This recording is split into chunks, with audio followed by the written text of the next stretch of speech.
अस्सलाम वालेकुम जी, बिस्मिल्लाहिर्रहमानिर्रहीम। आज का हमारा टॉपिक है गुड बाय मिस्टर चिप्स का चैप्टर नंबर 7। ये स्टार्ट होता है कि जो मिस्टर चिप्स है वो अपनी वाइफ के बारे में, जिसकी डेथ हो चुकी है 1898 में, उसके बारे में सोच रहा है। उसकी जो मेमोरीज़ हैं वो उसको तंग करती हैं और कभी वो याद करके वो ज़्यादा खुश भी हुआ करता है। जिस तरह आप देखेंगे इसी चैप्टर के स्टार्ट में पहले पैराग्राफ में वो इसी चीज़ का जिक्र कर रहा है कि कैथरीन उसे याद आती है किस तरह वो जब कॉरिडोर में भागती हुई क्लास की तरफ जाती है स्कूल में, फिर उसे याद आता है कि किस तरह जब वो किसी ऐसे को मार्क कर रहा होता है, चेक कर रहा होता है चिप्स, तो उसमें कोई बच्चा ऐसी बात लिख देता है जिसको पढ़कर ये दोनों हंसते हैं। उसकी हंसी की आवाज़ें जो हैं वो उसको हॉन्ट करती हैं, यानी उसका पीछा करती हैं, उसे तंग करती हैं। इसके बाद इसी तरह कि किस तरह वो जो मोज़ैक ट्रियो था, मोज़ैक ट्रियो बेसिकली ये एक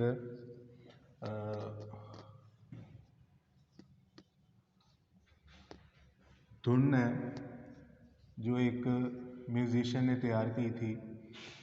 उसमें ये इसी सिम्फनी में, इसी धुन में वो सेलो, जो कि एक वायलिन की तरह का इंस्ट्रूमेंट होता है जो घुटनों के साथ उसको पकड़ कर तो बजाते हैं जो म्यूज़िशियन होते हैं, एक कमान के साथ, एक बो के साथ। 4 स्ट्रिंग्स होती हैं, उसकी तारें होती हैं। तो ये म्यूज़िशियन भी बड़ी अच्छी थी। फिर इसी पैराग्राफ में हम पढ़ते हैं कि दिसंबर में जब बहुत ज़्यादा ठंड हुआ करती थी तो ये स्कूल के फंक्शन में हिस्सा लेने आती थी। तो ये स्कूल का जो कॉन्सर्ट होता था उसी में ये जो थी परफॉर्म करती थी वायलिन के साथ, सेलो के साथ। तो वहाँ पर मफ्ड एंड फर्ड, यानी अच्छी तरह अपने सर और हाथों को ढांप के आती थी ग्लव्स के साथ। तो इसके बाद जो नेक्स्ट इम्पॉर्टेंट बात है इस चैप्टर की कि वो वहाँ पर बच्चों को पनिश किस तरह करना है, उनकी पनिशमेंट के वाले से का जो आर्गुमेंट होती है इन मियाँ बीवी में।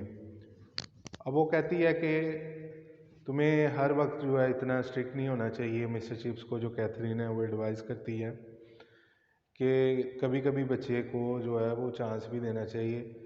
और लेकिन मिस्टर चिप्स जो है यहाँ पर बहस करता है कि नहीं, अगर मैंने आज इनको छोड़ दिया, इनकी गलती से इनको माफ़ कर दिया, पनिश ना किया, तो कल को ये बात ज़्यादा बढ़ सकती है। जबकि कैथरीन कहती है कि एक दफ़ा तुम उस मामले की तह में जाया करो, इन्वेस्टिगेट किया करो कि क्या किसी बच्चे ने वाकई ऐसा कुछ किया है कि जिसकी वजह से उसे पनिश किया जाए। तो वो फिर आगे बताता है कि एक जो काली भेड़ होती है can contaminate all the other boys. तो वो कहता है कि जितने भी बच्चे हैं उनको एक ये जो काली भेड़ होती है रेवड़ में, ये ख़राब कर सकती है। जबकि कैथरीन इसके रिप्लाई में ये कहती है कि हो सकता है कि उसको भी किसी ने ख़राब किया हो जिसको हम काली भेड़ समझ रहे हैं।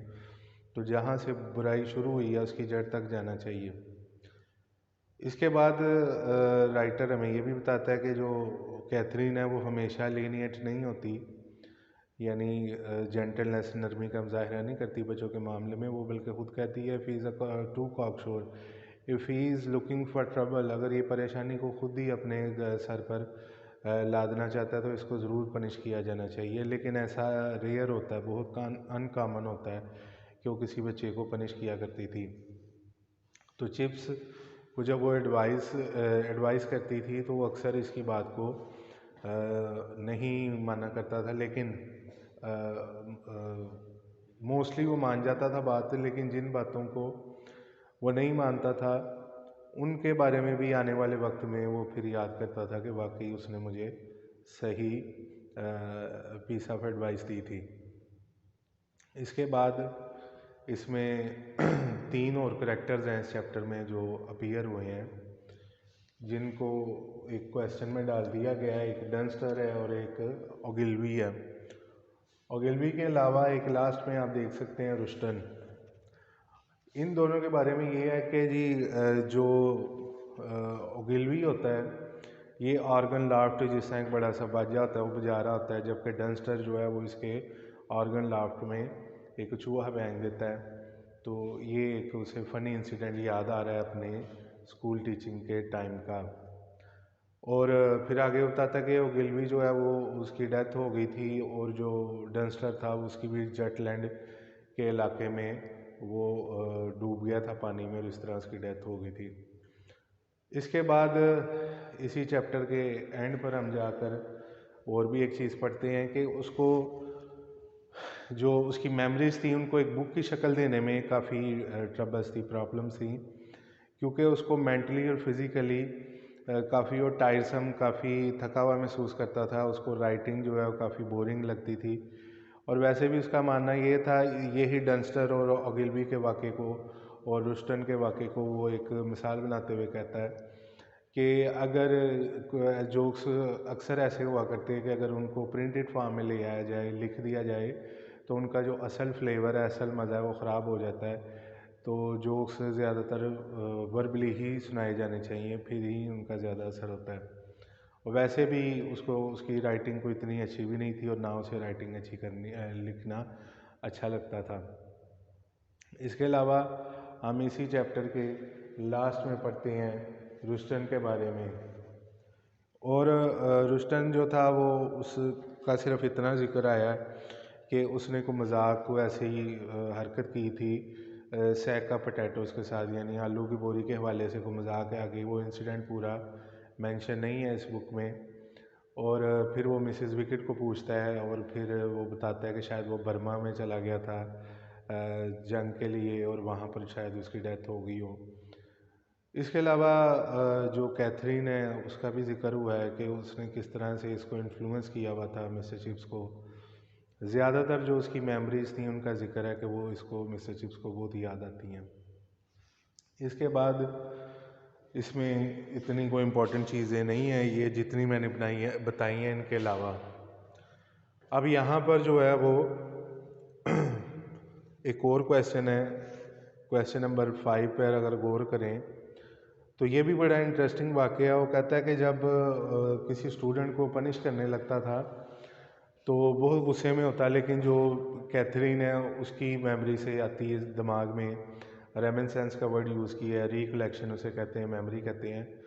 तो कहता है जब ये उसको एक मेमोरी आती कि कैथरीन क्या करती यहाँ पर, तो वो बच्चा जो वेट कर रहा होता है जिसको इसने पनिश करना होता है वो खड़ा है साइड पर, तो ये वेट कर रहा है जबकि चिप्स जो है वो उसकी तरफ अपनी ब्राउन आइज़ के साथ आंखें, चमकती आंखों के साथ उसकी तरफ देखता है। तो बच्चा भी समझ जाता है कि अब कोई प्रॉब्लम नहीं है, जबकि वो उसे कहता है कि तुम एक रफ़ी हो, नो बदतमीज़ हो, यानी गुंडे टाइप के बच्चे हो। अगर यहाँ पर कैथरीन होती तो कोई ना कोई बहाना ढूंढ लेती तुम्हें माफ़ करने का। अब जी क्वेश्चन नंबर 1 पे आ जाते हैं। What memories of Catherine haunted Chips? कौन सी ऐसी मेमोरीज थी, यादें थी जो चिप्स का पीछा करती थी, उसको हॉन्ट करती थी? वो मेमोरीज सारी जो है स्पेशली फर्स्ट पैराग्राफ में मौजूद हैं कि कैथरीन से याद आती है कि किस तरह वो कॉरिडोर्स में तेज़ी से भागती हुई क्लास की तरफ जा रही है। फिर वो किस तरह अपनी जो क्रीमी आर्म्स होती हैं उनके ऊपर, उनके साथ वो जो ये सेलो है वायलिन की टाइप होती है उसको वो बजाती, और मोज़ार्ट ट्रियो की धुन को। इसी तरह फिर उसे ये याद आता कि किस तरह वो जब कोई ऐसे चेक कर रहा होता था तो उसमें कोई अजीबोगरीब बात लिखी होती तो वो उसको she use to laugh at these kind of things. तो वो उसके पास बैठ कर अक्सर हंसा करती थी। इस तरह की बातें उसे काफ़ी याद आ रही थी। तो ये वो मेमोरीज थी जो हॉन्ट करती थी। फिर जो लीनियंसी है उसकी कैथरीन की, वो उसे बड़ी याद आ रही है। तो इसके बाद वेरी इंपॉर्टेंट क्वेश्चन है, did Catherine always plead for leniency? क्या कैथरीन ने हमेशा लीनियंसी यानी जेंटलनेस, नरमी यानी कि माफ़ी का इजहार किया था? अब इसको हमने ज़ाहिर है कहना है कि नो, हमेशा नहीं था किया। Sometimes she used to punish the boys if he is too cocksure. अगर वो ज़्यादा बदतमीज़ है, ज़्यादा ट्रबल पैदा कर रहा है तो फिर वो कभी कभी पनिश भी किया करती थी। क्वेश्चन नंबर 3 है, Y could chips not right his memories? जो चिप्स था अपनी मेमोरीज क्यों ना लिख सकता था? इसलिए कि जो राइटिंग थी, राइटिंग टायर्ड हिम, राइटिंग जो थी उसको मेंटली और फिज़िकली जो थी काफ़ी थका देती थी, परेशानी फील करता था वो।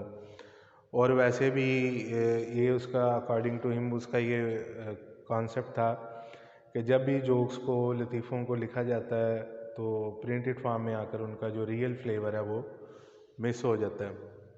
इसके बाद क्वेश्चन नंबर 4 है, what did Chips remember about Dunster and Ogilvie. Ogilvie और डंस्टर के बारे में ये सवाल इस तरह भी आ सकता है, जो कि ये गुजरांवाला बोर्ड में आए हुए हैं। What did Dunster do while Ogilvie was taking his choir practice, कि जब वो कॉयर प्रैक्टिस यानी सिंगिंग प्रैक्टिस ले रहा था तो तब डंस्टर ने क्या किया था ओगिलवी के साथ, he put a rat inside an organ loft while he was taking his choir practice. तो ये डिफरेंट स्टाइल में क्वेश्चंस आ जाते हैं, लेकिन आंसर वही होता है इसका, आपने बड़े इजीली इसको बनाना होता है। What happen to Chips when he wanted to punish a boy after Catherine's death. Catherine की मौत के बाद, डेथ के बाद जो चिप्स था वो किस तरह बच्चों को पनिश किया करता था, और क्या हुआ था जब उसने बच्चे को पनिश करना चाहा। तो अचानक जो है सडनली ही remembered Catherine, if she had been there what would have he done, sorry she done. तो वो यहाँ पर होती तो क्या करती।